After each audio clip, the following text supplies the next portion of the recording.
Hello, చామంతి పూలు season అంతా అలా కంటిన్యూస్గా పూయాలంటే ఏం చేయాలో ఈరోజు వీడియోలో చెప్తాను. నంబర్ 1, చామంతి పూలు పూసిన తరువాత ఎప్పటికప్పుడు ప్లక్ చేస్తూ ఉండాలి. పువ్వులు పూసిన 4 or 5 days తరువాత అవి కొంచెం కలర్ ఫేడ్ అయిపోతాయి కదా, అప్పుడు మనం వాటిని కట్ చేసి దేవుడికి దండలు కట్టడానికి కానీ తలలో పెట్టుకోవడానికి కానీ యూస్ చేసుకోవచ్చు.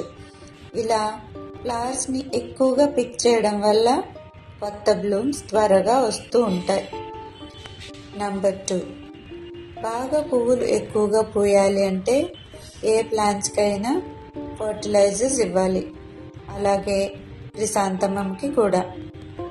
లిక్విడ్ ఫర్టిలైజర్స్ని ఎక్కువగా ఇవ్వడం వల్ల సాయిల్ తొందరగా దానిని అబ్జర్వ్ చేసుకొని ఎనర్జీ గ్యాదర్ చేసుకుంటుంది. దానివల్ల తొందరగా ఫ్లవరింగ్ స్టార్ట్ అవుతుంది. ఏ ప్లాంట్స్కి అయినా ఫాస్ఫరస్ రిచ్ ఫర్టిలైజర్స్ని ఇవ్వడం వల్ల న్యూ బ్లూమ్స్ ఎక్కువగా వస్తాయి. అందుకే బనానా పీల్ ఫర్టిలైజర్ బాగా యూస్ఫుల్ అవుతుంది.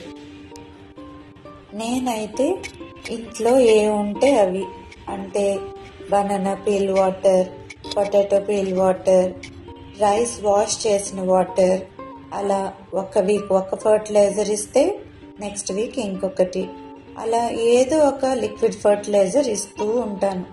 మీరు కూడా ఇలా ట్రై చేయండి. మీ చామంతి పూలని ఎక్కువగా హార్వెస్ట్ చేయండి. Hope this video is useful for you. Please like, share and subscribe to Seeds and Sights.